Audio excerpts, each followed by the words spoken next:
Ay nako, Lisa. Hindi mo pa alam ang kwento ng buhay ko. Reaction, tinginan, standby. Kinuwento ni Miss Pai, last sentence, isa lang, alam mo, isa lang ang dasal ko. Action! Alam mo, isa lang ang dasal ko. Ano po yun? Na sana mapatawad ako ng anak ko kapag nagkita kami. Sigurado po ako mapapatawad kayo ng anak ko. Sa bait niyo pong yan?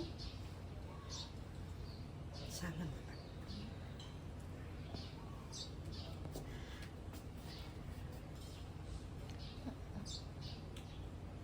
Siguro lang ako lang. Standby, tingin lang sa phone yung lamang padali. Ayan, tingin, 3 beats. Action! Pasensya na po ah. Parang kailangan ko po umuwi. Kailangan daw po ko ni Daddy. Importante lang daw po. Bakit daw? Pasensya na po ah. Mamaya na po. Lisa! And cut! Okay po. Next! Next! Lisa. Doon tayo sa gilid ng bahay. Same damit.